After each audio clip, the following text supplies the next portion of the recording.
This conference Testing. will now be recorded. All right. Good morning, everybody. Dr. B, I see you on the call. Morning. How are you doing? Good morning. How are you this morning? I am excellent this morning. Have some business to talk with you after class. Okay. All right. Sounds good. And good morning to everybody else. So we will be starting in just a hot second here. I just wanted to do a couple of little things here. Actually, I'll just tell you guys what I'm doing. There's a quote that I'm going to put up on the screen from Albert Camus. It's an awesome quote, and I just want it up on the screen for the people who,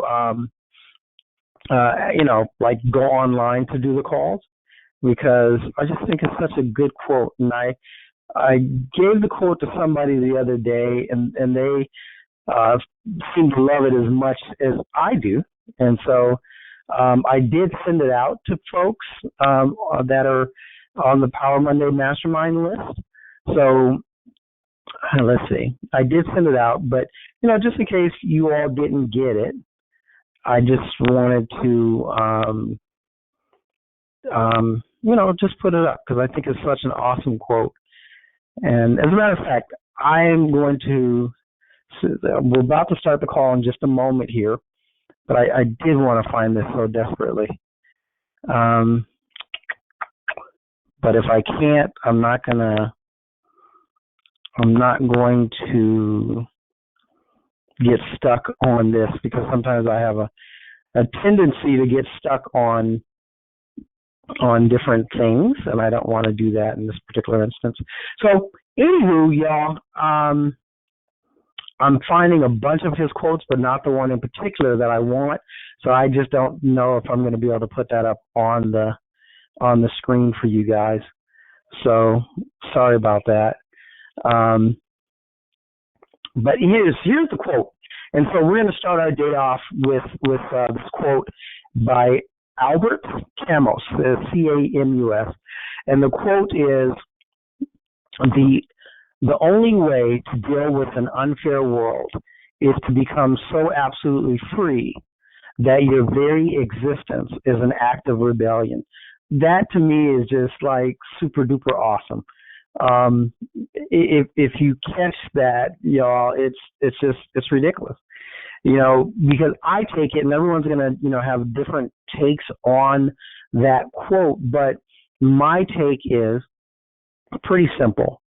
Is that it is our job, our duty, our whatever in this lifetime for us to create, to manifest, to bring into existence a life that we are born to have, right? So in most cases, the vast majority of people fall short of what they were born to have in this lifetime. But I believe that this quote is saying that it is our job, our duty, to become everything that we are supposed to become. And so, however you take the quote, I don't know. Everybody's going to read it differently. But, that quote to me means that it is our job. So, anywho, that kind of leads me into something else that I've been thinking a lot about. I've heard it over and over again, and I'm making it more a part of my existence. And I think it would be beneficial if you guys, in some fashion or form, make it a part of your existence. And I was actually listening to some recordings the other day, and it kind of sparked it in my head. It was a recording by Napoleon Hill. If you go on YouTube, you can find there's a series of 9 different lectures that he did. So it's not obviously it is information from Think and Grow Rich, information from the 16 Laws, the 16 Lessons, it is information from that, but he's actually up in speaking about it in different lectures, and they've cobbled these lectures together and made 9 different lectures out of them. So one of the things that grabbed me in both the lecture 1 and lecture 2 was, it keeps on coming back to the same thing, and which is purpose. What is your purpose? So according to what he was saying, Napoleon Hill, is that all of these different people that he studied had a purpose. They had a purpose in their life. They had an objective that they were reaching towards. They had a plan of action, right? So they had a plan that how they're going to get to that objective, how they're going to get, or create or manifest their purpose in life. And then thirdly was action. So third became action upon more action upon more action. Now the variable in all of this was not the purpose. The purpose always remains the same until you accomplish it and then choose to move forward and do something different. But the plan was flexible. The plan was very, very flexible, right? So, in other words, we've had this discussion in the past, but in a different way. But when we talk about all these different people that have accomplished so much, the Bill Gates of the world, what's the other guy, the Facebook guy. We talk about these people and their purpose, right, was kind of set, but their plan changed, right? So, if you've watched, Barbarians at the Gate, any of these movies or anything about Bill Gates or anything about I can't even think of it. It was Mark Zuckerberg, and a host of other people. So they had a purpose, but their game plan changed.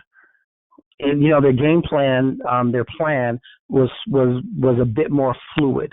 So their objective, their purpose stayed the same, but their plan had to change as the things that were presented to them, right? The mountains, right? Because we're in this moving mountain series, as the mountains, the barriers that were in their way, they had to deviate their plan of action, and then in some instances, it wasn't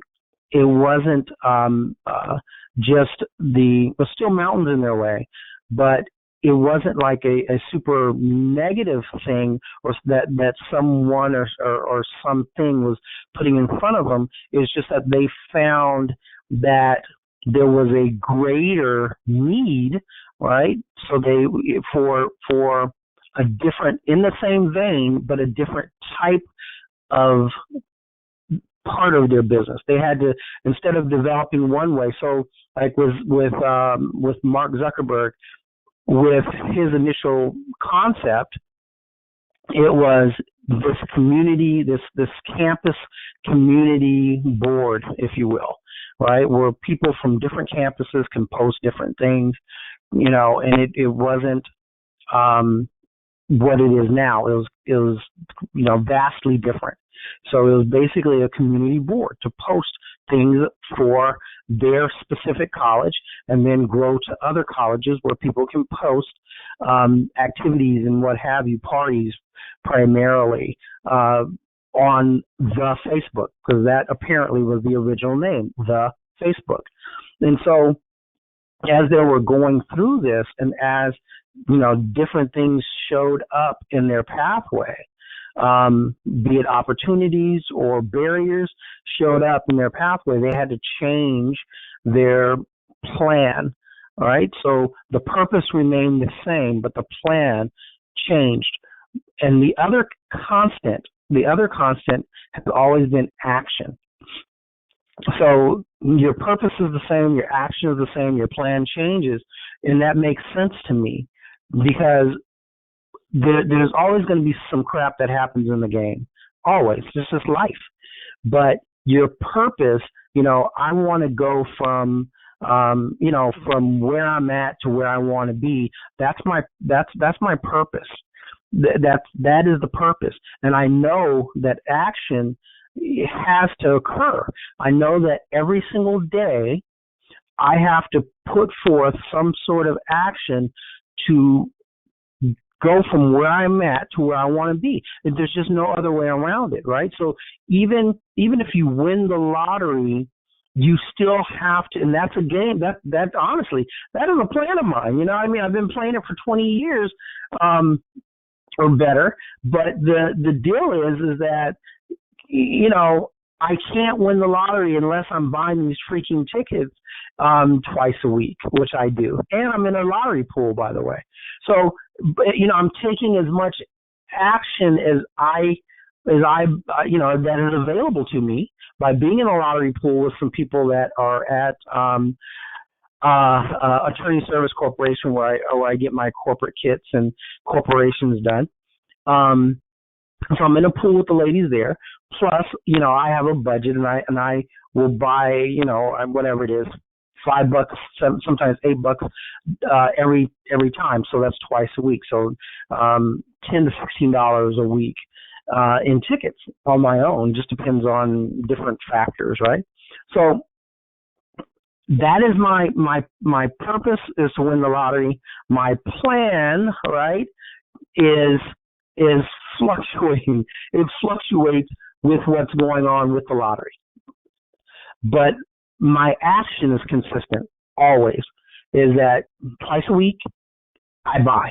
I don't give a shit where I'm at, unless I'm in, like when we went to Puerto Rico, I couldn't buy my tickets. But the deal is that those two things stay the same. And in every aspect of our existence, every aspect of our life, we have to set our purpose. We have to set our purpose. If your purpose is to create $1 million or $1 billion or a quadrillion dollars, it's good on you, right? So fantastic. That is your purpose.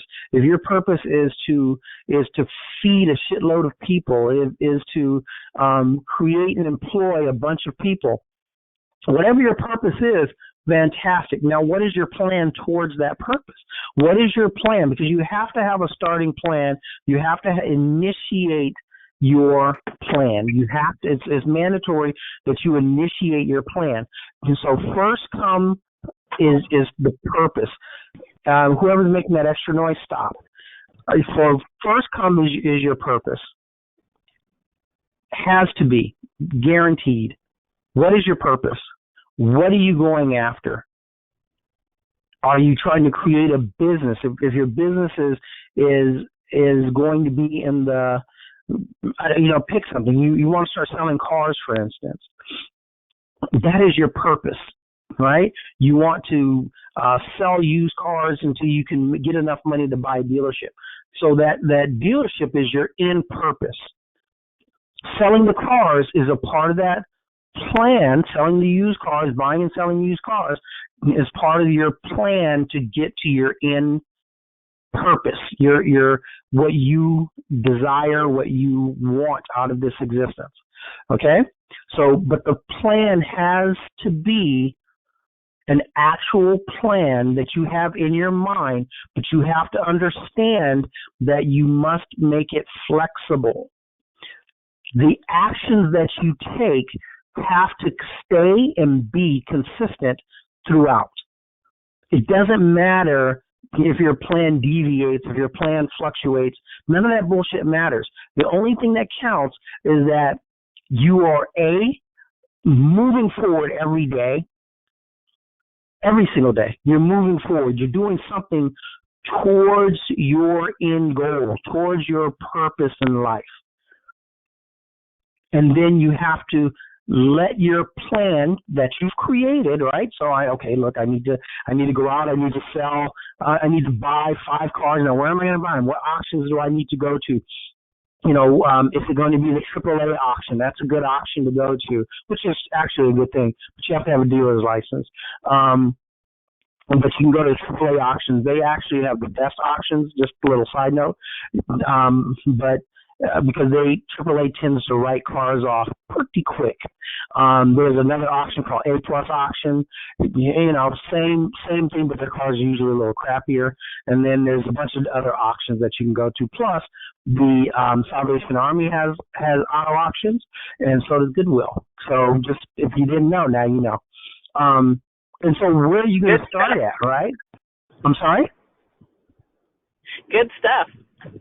Well, good, awesome. Oh, this is Denise, and Denise is actually going to be talking today, but I just wanted to kind of start off with this, and because I want you guys, I'm going to let Denise start in just a hot second here, but I want you guys to really catch that, right? So it's PPA, right? So, purpose, plan, and action. Purpose, plan, and action. Your purpose is your purpose. That is consistent. Your plan is your plan, but has to have some flexibility. And the action that you take is the action that you take, and it has to be consistent. No matter what, you have to move forward towards your end goal, towards your purpose every single day, period. Right? So, and I want one more little part of this is that what I have found in my world is that if I get my fat ass up every day and I'm doing something, money will come from unexpected places. I don't know how that works, why it works. I know it is a universal law, though. And the reason I know that is a universal law is because I've read it a bunch of times from anybody from Zig Ziglar back in the day, which some of you probably don't know because you're too young for that, to oh my God, no, I'll say Napoleon Hill, same kind of thing. Because when you're in a state of mind of action and you're doing stuff, it is the funniest thing. It's like, okay, I'm doing stuff in a specific arena, and then out of the blue, someone will call or something will occur that I was not anticipating. And we'll say, well, hey, Pascal, I have this money for you because I know that you do this X, Y, and Z. And, it might be something a little bit different, but I know that you can help me with this other thing because I see you, helping people over here. And it's just kind of amazing, right? It's just like, oh, okay, well, yeah, sure, I can do that. Because I know one thing. I know how to get online and research stuff, and just like any and every one of you can get online and research everything. So if somebody comes to you with something a little bit different, don't turn down the money. Figure it out. Take that money, figure it out, right? Get paid. But that seems to be the universal law, that when you're out doing your thing and you're doing it to the best of your ability, people will see you or be introduced to you. And then they might even say, well, I like the way you're doing your Power Mastermind Mondays. I love that. But I have a job here, that needs someone with your whatever it might be. And it might be working for a studio or something. That happens. You see, you're running in one direction, right? Because I'm trying to fulfill my purpose. But then someone calls you up and says, well, look, there's this job at this studio, and man, you're perfect for it. I hear your passion. I hear you're willing to help and to be a part of people's growth, but I have this job at the studio that's perfect for you, or I have this job at this whatever that's perfect for you, and you can come in as a consultant for our firm, or this or that. And it all stems from the fact that I'm out pushing beautifully, right, within action towards my initial purpose. And when you're doing that, I'm telling you, the universe opens up, and people from different arenas will contact you saying that they can use you because they see your vibration, your passion, your ability to move mountains. And when people see that, they're going to want a part of that. They're going to want a part of you, and they will subsequently pay you for that part of you that they so desire. Completely different arenas, but as long as you have your purpose first, PPA, purpose, plan, action. When you have that, you're golden. I'm telling you, as I grow and develop and get out of my way more and more and more, because it's a process, y'all. It doesn't happen overnight. I just had an incident where this girl was trying to give me $250, but she pissed me off so bad on some other business that I didn't even want her money. I told her point blank, I don't want your money. Nah, I don't want your money, right? And I had to think about it, and I was like, dude, she had some issues going on. She couldn't afford to pay you the rest of your money, but here she wants to give you $250 for something else, and you're not going to take it? What an idiot you are, Pascal. And so I had to call the young lady up and apologize and say, well, I was just in my feelings, and I was in my own way, and I have to apologize to you for that. And so if you want to pay me for for this thing, if you want to pay me that $250, please go ahead and send me the money, and I'll do my part, and I'll take care of you on the other side. As a matter of fact, I'll take care of you from what I promised you plus a little extra because I was acting like a little, a little girl. And those $250 that I could use for something. But I was in my own way, y'all. It's crazy to me when I sat back and I thought about it. I was like, dude, what are you doing? Because you're going to cut her off completely, and she might not have your $3,500 she owes you for your coaching program, right, which is what she got involved in. She gave me $1,500 of it, and then just couldn't give me the rest. But she has money for other services that I offer. But I was like, I'm going to cut you off. Bye. Like some little child, like some little, stupid child, because I was in my own emotions. I was in my feelings, and I was in my own way. I was placing the mountains in front of me. How crazy is that? So, yes, I had to call, apologize, and let her know that I was in my feelings. I was in my emotions. And I was in my own way, and so therefore, please send me your $250, which she did promptly, and let me take care of you as I am supposed to. So that's it, y'all. Denise, you there? I hope. Are you there? I'm here. My phone went up. Great message. Yes, sometimes we get in our own way. Thank you for all those great nuggets. The PPA, absolutely.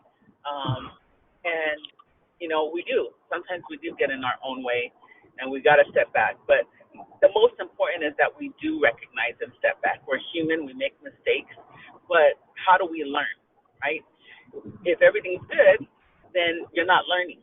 So these things come to us so that we can learn, because you may have done it before in the past and maybe just blew it off, right? And then because you're evolving to the person that you are today and continuously moving forward, you recognize that.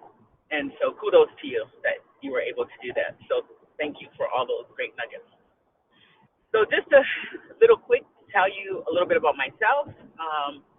As Pascal mentioned, in the past I've come on the call. My name is Denise Ayuso.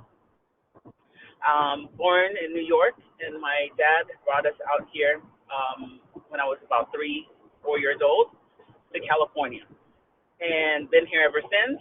My mom never moved back, and our family, aunts, uncles, cousins, never moved to California. So grew up without that family base, just had my immediate family.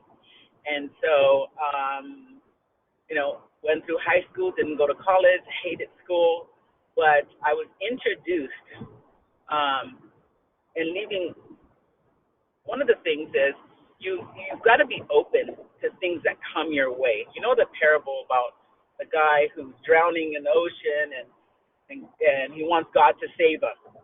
So, God sends him a boat and he's like, no, I'm good. And he sends him a helicopter, no, I'm good. And he sends him something else, and I can't remember the third thing, but, he dies, he drowns. And he gets to heaven and he says, God, I believe you were going to come and get me. He was thinking, and you got to look at things that come a different way. They may not necessarily come in a certain way. He wanted the clouds to open up, light come through, a hand come and swoop him out, and that was his vision of how he was going to get saved. But God said, I sent you a boat. I sent you a helicopter. And I sent you, pardon me, because I don't remember the third thing, but I sent you this other thing. What else did you want me to do? I sent you this. You, because being closed-minded, didn't, he was in his own way. And so he didn't get the blessings. So the thing is that in high school, I was a tomboy. So I wasn't going the typical electives of go to the sewing and home. I'm 52 years old. So back then, what I wanted to do was go to mechanic shop. And back then, they didn't allow girls to be in the mechanic shop. And so I was really upset about that because I wasn't going to do this, like I said, the sewing and the cooking classes and stuff that was of no interest to me to this day. I'd rather pay someone else to do it. There are people in my family who are sewers and crafters and drawing and all that stuff. I have more business. That's who I ended up being. And so my counselor said, hey, why don't you take this bookkeeping class? Out of the blue. Okay, sure, why not? What do I? I'm thinking to myself, what do I've got to lose? Let me try it out. I did, fell in love, and because at the age of 15 years old, I made that decision, I'm where I'm at today. Let me say that again. Because I made that decision, because I wasn't closed-minded, because the blessing came to the start of what I didn't know at the time is where I was going to be at today. From that starting point, that opened the doors to the next 35 years. And from that blessing that I received, I ended up taking more accounting classes and fell in love because I always loved numbers. I could see numbers and add them up really quick in my head. And so from that, landed a managerial position very early at 20 years old, which is another milestone that opened up. And I took the opportunity and was a manager at a movie theater. And I was able to learn from those things. And from that came, I worked at a hotel, graveyard shift. And someone was calling from a part-time place. And for Apple One temp place, excuse me. And so I was like, sure, I'll go and interview. So I interviewed from there, got a reception job at an accounting office. From that, I was bored, and I said, look, I need more work. Give me something. And they said, well, some accounting. I said, yeah, I took bookkeeping in high school. From that, they gave me bookkeeping work. Then a bookkeeping position opened up. I went from that and became a sponge. 7 years later, I'm now on my own, 1997, fast forward a little bit more. And one thing just kept leading after another. And so I left I learned how to do tax returns. I learned how to work with businesses. They threw me in when QuickBooks first started. It was a DOS version for those of you who know what DOS is. And then 3 years later, Windows opened up. But learned QuickBooks, and they didn't give me a manual on how to learn QuickBooks. There wasn't a thing back then. I just learned it. And we're going to send you out to our clients, and you're going to teach them how to put their manual accounting onto computers and teach them how to do their financials on computers. And I was like, oh, my God, like I've never been out to a client. I don't even know QuickBooks. How am I going to do this? Well, challenge. I learned it, had so much fun, and today I teach businesses on how to keep their books and records straight in their accounting, because one of the things that most business owners are good at is their craft, whatever that is, whether it be selling some merchandise, providing services. They're great at that craft, but they're horrible at the paperwork part, and what gets them in trouble all the time. Well, I love it. I could do it in my sleep. I absolutely love it. And some people are like, oh, God, I'm so glad you love it. It's just like my house cleaner. I pay her to clean my house because, again, it's just not for me. Whatever is not for you, seek the person who can do it for you. Don't try to figure it out yourself. You're going to waste so much time. And so I hired someone to clean my house. She comes by every couple of weeks, and I do the other couple of weeks. And so I've got to do some things. So she loves doing it. I'm like, you're kidding. And she's like, yeah, I love doing it. I'm like, God bless you. Because I don't like doing it, so I'd rather pay someone to do it. Most of it. I'll do the other part. But you got to believe. So my message today, and Pascal touched upon it, you got to have your purpose, but you got to believe in that purpose as well. One cannot be without the other, whatever that is. And don't allow people to steal your dreams, because at the end of the day, they're not helping you. Unless you have mentors that help you, that's one thing. But the naysayers that say, that's not for you, you're not going to succeed in that, you're too fat, you're too short, you're not educated enough. Well, I wasn't educated in the true sense of education-wise. I'm not a book person. I didn't like school, and I went to college thereafter.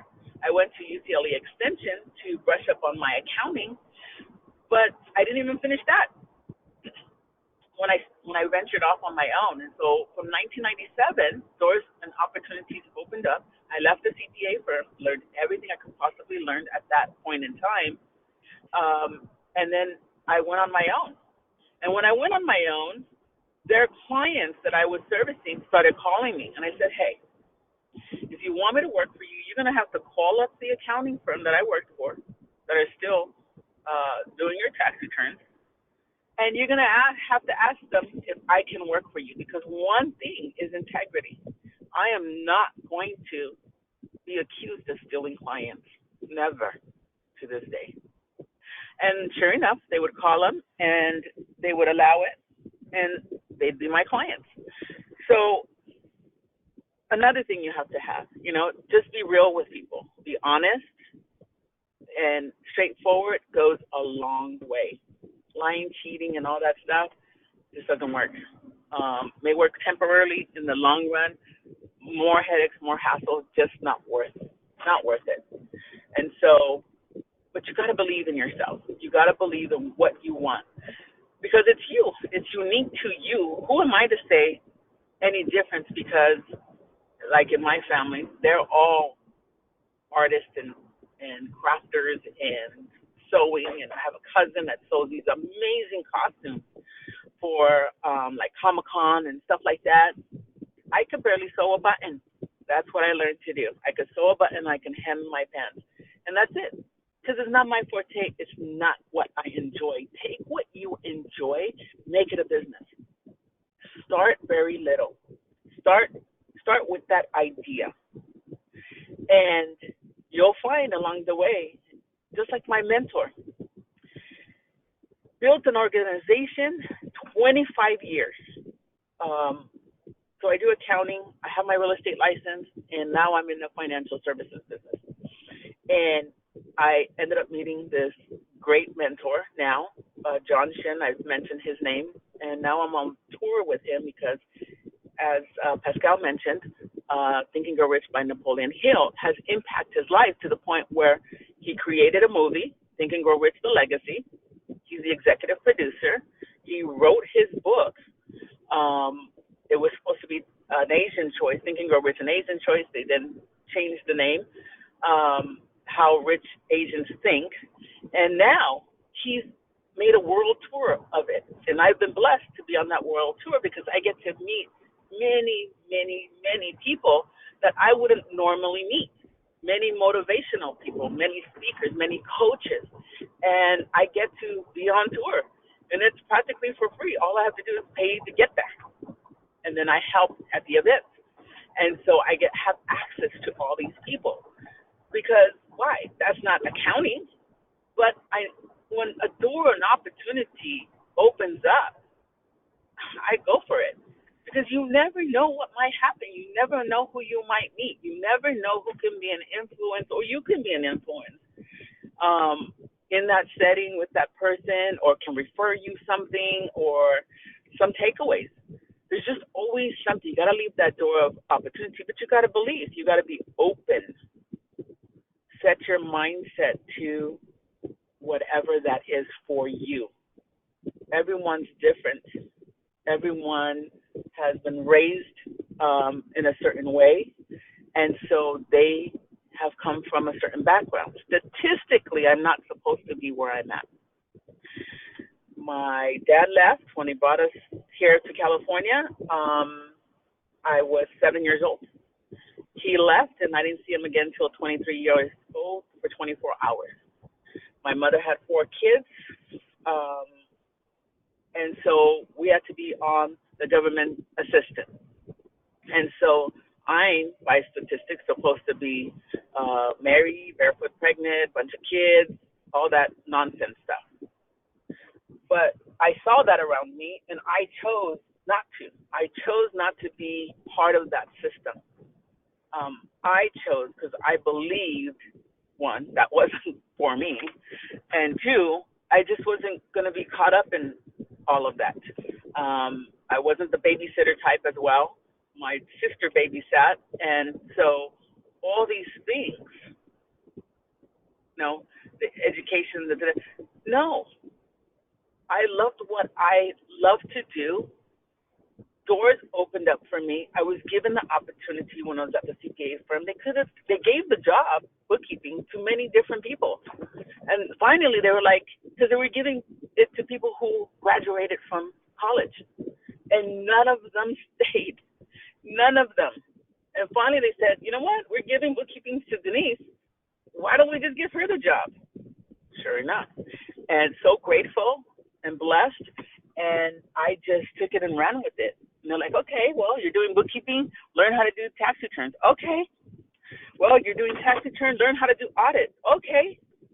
Well, you're doing audit, go out to the clients and teach them how to put their accounting on QuickBooks. Okay. I never said no. Every door, every opportunity that's come my way, even though I didn't like it, even though it's out of my comfort zone, I still took that step forward. I didn't say no because you never know. And finally, I'm not one to write down my goals, and I'll go with the planning part. I don't plan things. I kind of just let things happen. They tell you to put down your goals. One of the things, the 6 steps in Think and Grow Rich is define what you want, your purpose, as Pascal mentioned earlier. Well, how much money are you going to make? And it's not like I want to make a lot of money. Because what does that mean? A lot of money to me is $5 million. A lot of money to Pascal is $50 million. So what is that? You got to put the amount of money that you're going to make and believe and see yourself in it. And do this in a quiet time. Just don't, I'm going to go write down my goals today, and there's a lot of noise around you and you're doing other things. Take a moment and really define what that is. So I've learned to do that. My goal, my short-term goal is $5 million by the age of 55, and I'm 52 and a half. So I'm on track to do that. See yourself in it. Write a definite plan. And the other thing that you've got to do is give back. When you receive your blessings, what are you going to do to give back? Whatever that is, you got to give back. There's only so much money, so many things that you could spend, so many things that you can buy. And after a while, all the shiny things are not shiny anymore. You need to do and fulfill other people's lives. You are blessed. You got to give back. So from there, once you've gotten written down, and it's going to be something that you put down for the moment, and it's going to be changing. You're going to add to it. You're going to grow from your plans. They're going to get bigger. You're going to things that maybe you wanted to do before no longer want to do it, or you've already accomplished them. So you're going to be adding and changing along the way. But you got to read it in the morning, and you got to read it at night before you go to sleep, so that it's in your subconscious mind when you go to sleep, and when you wake up, you revitalize yourself with your plan. What that looks like, because we get caught up in the world, we get caught up in life, and we forget about our dreams and our goals. And so last year, my mentor said, "What does the best you look like?" And I was like, wow, I've never thought about it, because I thought I was good in my accounting business. I'm going into real estate. I love real estate as well. Doing all these things, I became a notary, have my license for all these things, have my license for the financial services. And I was like, I'm good, but I was needing a purpose at that moment in time. And so when he said, "What does the best you look like?" I was like, wow, what does the best me look like? There's more. How much more? So now this year, even though I heard it last year, kind of put it in the back of my mind, and I was like, okay, what's the next for me? For me now. What do I need to tackle for me? How do I become better and better to help others? I love helping others people. I love helping build people's businesses. And when I met Pascal, it was great because he was in the credit building, repairing, helping people to repair their credit. And I was like, wow, that's great. And his personality, and we just got along great. And that was in 2006. And we've been great friends ever since. And we talk to each other 2 to 3 days a week, and we bounce things off of each other. And we just bounced something off just at the end of last week that we're going to implement. And so find that person who uplifts you. Take all the negative people out of your life. And let me tell you, those are just not friends. They're your family members too. I have, and we just talked about this last Friday, I think it was, Pascal and I. He says it's something when you start taking these people out of your life. And I was like, yeah, that, and he knows I've talked to him about my family members. I have 2 brothers, 2 sisters, and I've had to one by one take them out of my life. They're great people within themselves. They're just not great with me. And so I had to get that toxic, unfortunately, out of my life. And unfortunately, they were my family members. But they weren't giving me that positive energy that I need. I can't even keep them just as side family members. I had to cut them out completely out of my life. And that's unfortunate, and I miss it. But I can't go back to it. Not right now. Not right now. And I leave it to God, and He'll help me with that situation. But sometimes you got to take the family members out of your life and believe that that's going to work for you. And when you do it, you just get that peace, that weight off of you, that monkey off your back. Because some family members, I consider Pascal as my brother. I do anything for him before one of my family members come back to me and ask me for something. He would be first. My mentor said, who are the top 3 people that if you were stuck on the highway coming back from Las Vegas and you had that one phone call to make to that person outside of your husband, immediate family, that one person at midnight, who would you call? Well, that person would be Pascal, and I told him so when I heard that. I was like, oh, my God, wow, listen to this. And I wanted to let him know that he would be that person for me because that's who he has been for me. And I let him know that if he was in that situation, know that I would be that person for him as well. So who is that person in your life? That person that you can count on? Do you have one? Got to really look at the people that are in your life. And the other thing is, who are the people that you're hanging around with? And I really didn't believe this at first until I started looking around who I hung out with. If people are coming constantly to you with advice, you need to change that group of people. Not to say that you still can't help them, but if they're looking up to you, who are you looking up to? Are people constantly coming at you and taking from you? Where are you learning? Where are you getting your information from? You got to be surrounded by people either of like mind or people who have done it, been there, who are successful, who you can grab from, and not for free, right? Some people, they're going to give you some, just like on these calls, you get different information, different tidbits, different nuggets that you can use for yourself. But people who are really going to tell it to you straight.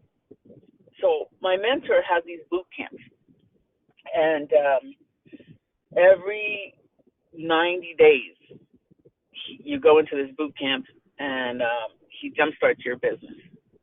And it's a financial services business. It has some accounting, insurance stuff, different types of things that we learn. But what he does is he brings motivational speakers in as well. So he mixes it up so, it's not dry and boring, which he never is because he's just fun to be around. But he bought this motivational speaker on Saturday, and we stay in the class for like 10 hours or so. And we're going, oh, my God, you sit in a class for 10 hours? Yeah, I would sit in the class for 20 hours. That's how powerful it is. And this guy that came, he's ex-military, ex-police officer, and a whole bunch of things. Young guy, about in his 40s, maybe late 30s, and been through a lot of things. Had the PS, pardon me if I'm not, I know I'm not saying it right, but that post stress that military people get. He went through that, went through several different things. And now he's a motivational speaker. He's great. His name is Dom Fawcett. You can look him up on Instagram. And he said something to me that really hit my spirit. And he said, make a decision in 30 seconds. Well, I wrote down 5 minutes because I think I heard the tail end of it as I was trying to write. Instead of making a decision in 5 minutes, you got to make up your mind. You got to make a decision. One of the things that us women do is that we don't make our decisions quick enough. So he says, make a decision in 30 seconds. Do this in everything that you do. Practice when you're at dinner or at a restaurant or something, and you got to make a decision. Make it in 30 seconds. Don't have the waiter coming back and forth because you haven't made that decision. Make a decision, make it quickly, and get in the habit of doing that. And so I asked him the question about decision making, kind of elaborating on that. And he said something to me that really, hit me. And most people would take offense to what he said to me, but I want to be the best me. So I'm seeking out different questions that I know that I have trouble with. One of the things is being comfortable with being uncomfortable. So say that again. Being comfortable with being uncomfortable. That's the hard thing. We get relaxed in our day-to-day life, and we don't want to try new things. That's not everybody.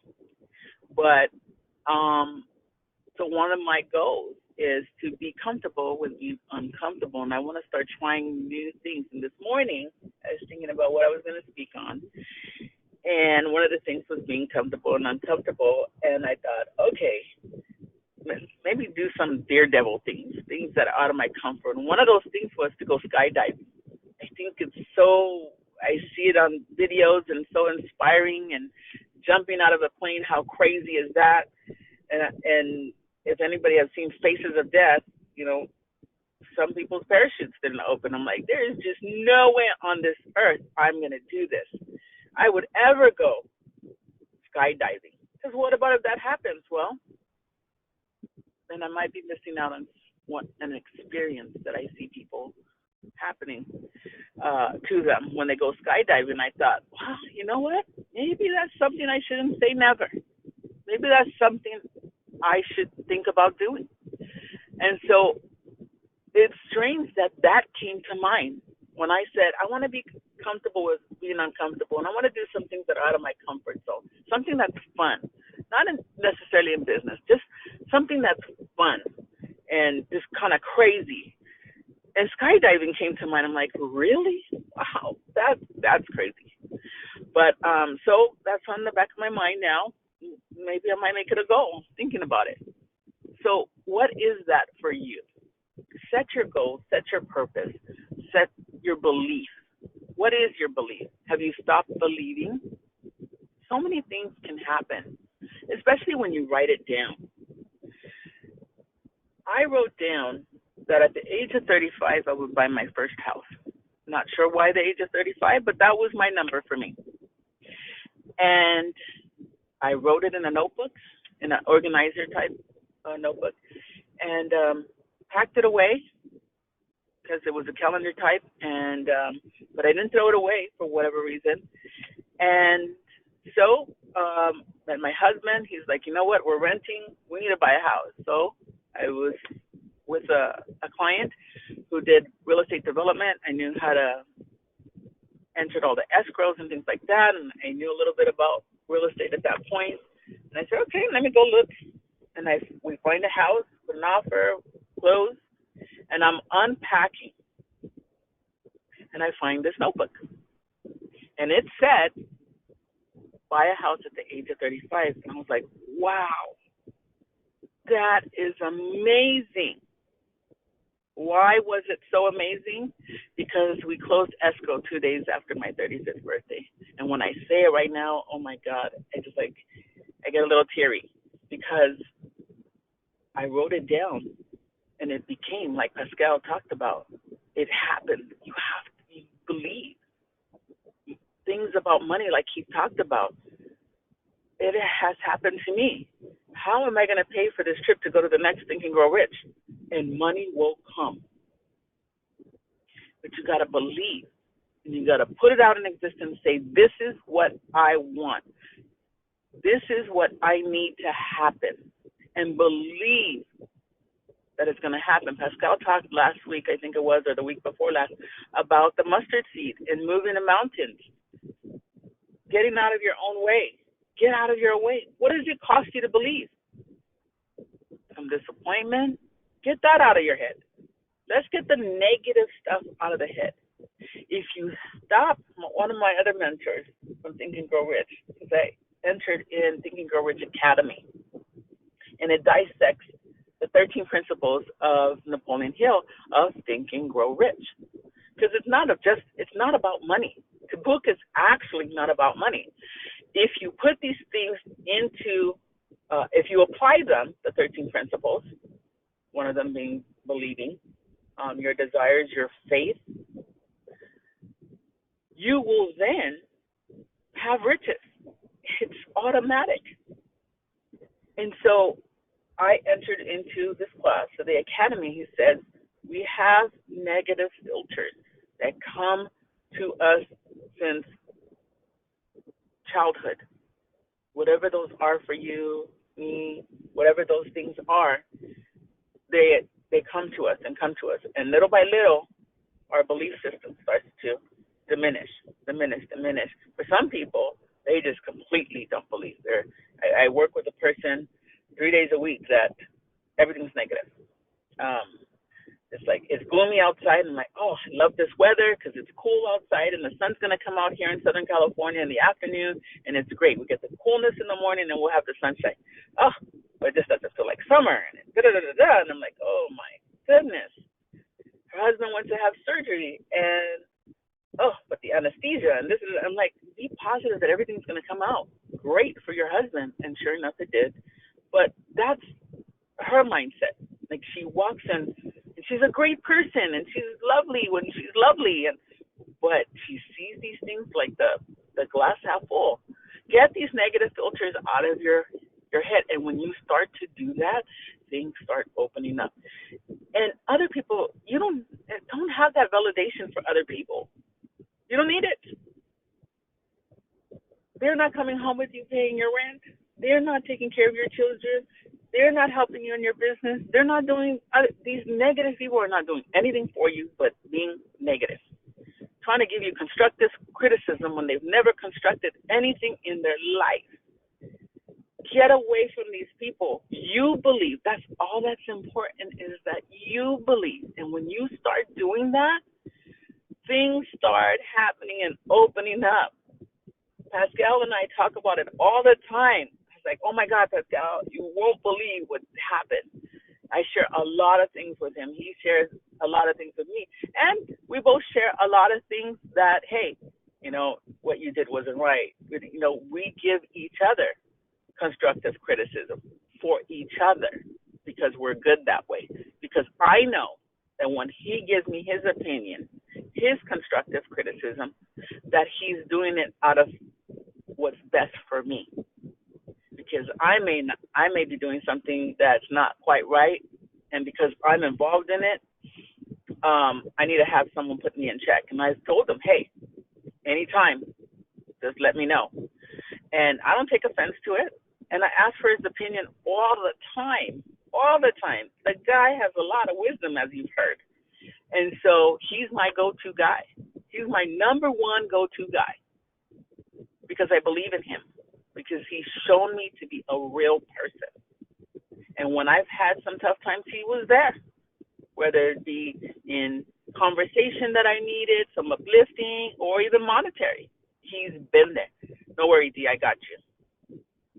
And that it means so much to me, because I believe in him.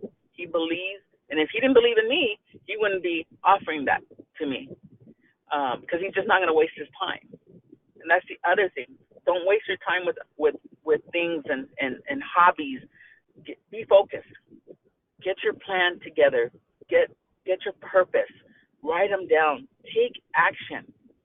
And it doesn't have to be big, just the little things. My other mentor, which is Dr. Sonia, which we've talked about on this call as well, every Wednesday for 1 hour, we get together on a Zoom call and a webinar phone call, and she starts off with everybody who's on the call got to tell their wins for the week. What's your win? Doesn't matter what it is. Don't compare yourself with the previous caller. What is your win? What happened this past week? And so all these little milestones, when you start to speak it, it also, when you hear it out and you start to speak it, does something for you as well. And that helps to believe, build up your confidence, build up the power within you to do the things that you need to do. And maybe it's not a business. Maybe it's in life, because it's going to help you in every aspect, whether it be your family life, your personal life, your business life, and just interacting with other people. And the other thing is once you start believing these things, you'll start to see people for what they really are and how you've tolerated other people and their personalities and their negativeness and things like that. And as I started to see this, I have another friend who, hey, how you doing? Oh, my God. I woke up this morning and this, and I'm like, okay. And she just likes that all the time. Great person. But if you're starting out your day with, oh, my God, and it's not because it's a beautiful day outside versus, oh, my stomach is killing me. I woke up with a headache. Yesterday, this, that, and the other. There's something wrong in that picture. And if you find yourself doing it changed. Nobody wants to hear that stuff. You tolerate it from other people, and then you're like, wow. Once you really start to dissect your own self and wanting to become better, you start seeing things differently. And people may see that, oh, you've changed. I've had my own son accuse me of, oh, ever since you've gone to the John Shin boot camp and all this stuff, you've changed. He didn't say it in a positive way. So I knew because he said it that way, it's working. Because he got comfortable of me accepting the things that he was doing, and I'm no longer accepting those things. So that's why he's not happy with me, because now I'm letting him know, hey, these things are not good, what you're doing. You need to do these things. And I'm not attacking him in a negative way. I'm just putting in his mindset, maybe you need to take a second look. I'm not trying to change the person. Only the person can change if they want to change. Only the person can change who they want to be. And that's the other thing. Whoever you're going to be that person. Be the best to that person. If you're going to be the person that's going to help everybody and be Mother Teresa, be that person. If you're going to be a bitchy person, excuse my language, be that person. But don't, the two-faced thing, no foot in, foot out, changing whatever. Be credible. Who's the best you? What does the best you look like? What does that look like? Believe in who you are. Be confident. Make a decision in 30 seconds, not 5 minutes. 30 seconds. Believe in your business. Believe that it's going to go somewhere. Believe in your family. Believe in your partner. All the things that your partner has been telling you, your husband, your domestic partner, whomever that is for you.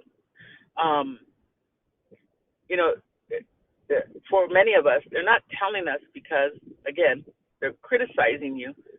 They're on the outside looking in, and they live with you, so they see all your habits, good, bad, and indifferent. And a lot of times we take it as an attack. And I'm saying that because that was me for my husband many times. And I had to step back and look at things different. It's not he's trying to be mean to me. He wants the best for me. And certain things were not good. And he was right. And I tell him that now. And he'll just look at me. I'm like, yeah, I know. I told you so syndrome, look. But now I can laugh about it. Before, bugged the heck out of me. But now, because I'm of a different mindset, I want to be the better of me. So if he's telling me this, it's not because he's criticizing me. And there are those people who do, but he's not one. It's because he wants me to be the better me as well. The better me makes me be better towards him. So it kind of helps him out as well. But anyways, your belief system. And closing, because we're here on the hour already. It's just that. Believe in whatever. Start believing, because what is it really going to cost you? And failures are not failures. They're learning experiences. They're only failures if you don't learn from them. So I hope I've created some value to this call and have you start thinking, changing mindset and how you look at certain things.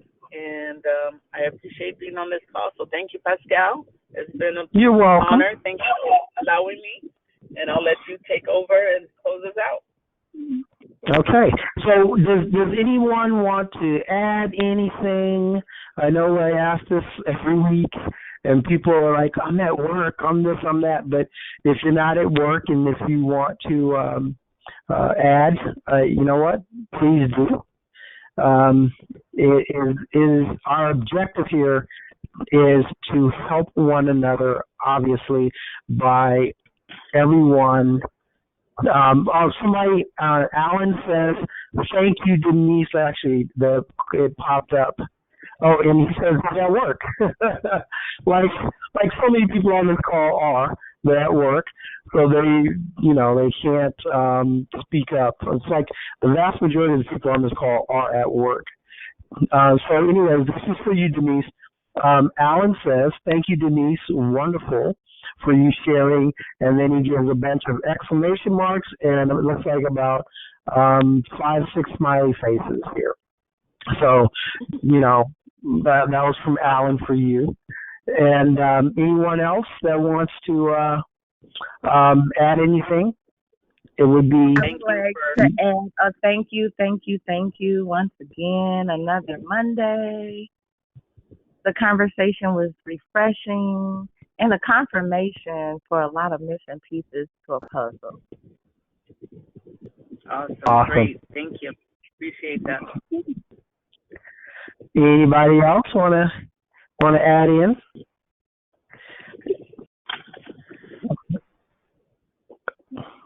Sounds like somebody's trying to, but they might be having some phone issues here. So listen, y'all. We are on these calls because our objective is, through each of our stories, once again, not just Pascal's story, that we help each other grow. And it's imperative, because as I say all the time, I don't know everything. I'm far from that. I know, what's the word I'm looking for? Infinitesimal? I don't know. Anyways, a very, very tiny amount of information. And the thing that I know is that each one of us holds, just like jewels, right? Just from life experience and from growing and maturing and your just things that have happened to you and things that you have done in your life. We all you have these powerful jewels of knowledge within you, and I believe it is imperative that you, are supposed to help someone else with those jewels of knowledge. And I think it's imperative of you to do so. I think it is important. I think it is, whatever words you can think of, saying that it is a thing that you should be doing for you to share those things. So when you're on this call, if you can, if at all possible, share. Because we can all learn from you and what's going on and what's happened in your life. This call can never be about just one person, ever, ever, ever. Because no matter how much I think I know, bottom line is, y'all, I'll leave it at that. I don't know every damn thing. I know what I know because of my life experiences, because of the information that I've taken in. But you are you, and you have taken in so much information that has a story to it, and I would love for you all to share your story. It doesn't have to be about business. We're looking for stories of overcoming, stories of triumph in your life, but we also are looking for stories of, your hardship, because we can learn from your hardships. We can learn from the bullshit that you've been through in your existence. I'm able to glean a ton of information and knowledge from people that tell me their hardships. Now, I don't want to hear, a bunch of woe with me bullshit, because I'm not about that. I don't need that energy. Okay. So, if it's just a bunch of woe with me stuff, keep that to yourself. But if it is a true hardship that you have worked yourself through, or you are in the process of working through, I'm with that all day long, right? But if you're just living in that bullshit, if you're just living in your hardship, you're accepting of it, and all you want to do is complain about it, then keep that to yourself. But if you are saying to me or to the people on this call that, hey, you know what, I'm going through it right now, but every day I'm working towards getting up and out of this, that is empowering to me. That is empowering to any and every person that has common sense, right? Because, stress and strife happens in each and every one of our lives. It's just unfortunately seems to be a part of the existence of humankind. Stress and strife, emotional upheaval, love won and lost, businesses started and failed. You get the point. And it's important. It's important for you to tell other people about those experiences. And first of all, I think it's very cathartic. I think it's good for you. But more importantly, I believe that hearing those experiences will help, other people think through the problem, think through the issue, right? Think through their own bullshit, think through what's going on with them. That's how I'm learning to get out of my own way. I mean, I'm telling you, it's those experiences that have taught me and are teaching me, to get out of my own way, to move those self-imposed mountains out of my way. Right, so it's imperative. If you listen to what Denise was saying to you, a lot of her conversation was all about moving those self-imposed mountains and out of her own way. Right, it's learning herself so she could be a better her, which meant that she was able to subsequently move those mental blocks, move those mountains, and to start becoming the best her. And, if no one has anything else to add, we're going to call it a day, y'all. But thank you for coming on the call. As always, you are greatly appreciated. And if you want to share your story, share your time about, what's going on with you, give me a buzz. Everybody has my number. It's not hard to find. 951-515-4728. Let's grow together, y'all. Let's grow together. And there's something I have up for the people that are online. You'll be able to see on your screen, or you should be able to. I have a Facebook group, and it's called Business Funding and Development. And so if you have a business and you want to share some information or whatever, you can go to Business Funding and Development, and you can request to join that Facebook group of mine. And you can, advertise within there if you want. If you're into whatever that relates to business funding and development, if you do accounting or taxes or insurance or anything financial, join business funding and development and be like all the other people that are on here on this group and just market yourself. Add value. I will say that to you. Add value, because I believe that is the best way to get clients. But, you never know. So there it is, Business Funding and Development. And if you request to join Business Funding and Development, which is a Facebook group, I will approve you, and we'll go from there. All right. Thank you guys so very much. Once again, I really, really, really appreciate you all coming and being on this call. Thank you again, Denise. I really appreciate you. Thank you. It was my pleasure. I had a great time, and hopefully we can do this again. So everybody make it a great day. Have an amazing week. Start from today. Write down your goals. Write down your purpose. And if you don't write it down, start at least thinking about it. So thank you once again, and we'll talk soon. All right. And Alan said thank you as well with a big question mark. Not a question mark. What is it? Exclamation mark. Good Lord. Exclamation mark. No, you're very welcome. Very welcome. Oh, dude, I don't know. My dumb butt sometimes.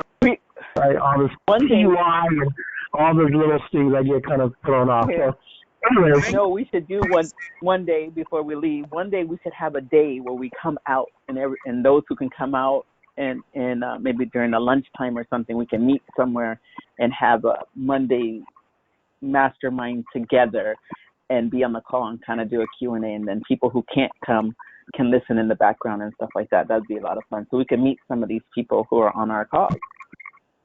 Well, actually, for the local California people, because a lot of people are actually in other parts of the country. Right. Like That's what I Chicago. said. Like Chicago, Chicago, absolutely. yeah. But one day when you come visit us in California, we'll do a mastermind that day together. How's that? Absolutely. Let's do it. Or we can, or better yet, we can come to Chicago. I was just there last month, so that would be fun. Oh, that'd be Never so know. cool. Yes, let's do it. Never It's know, going right? down.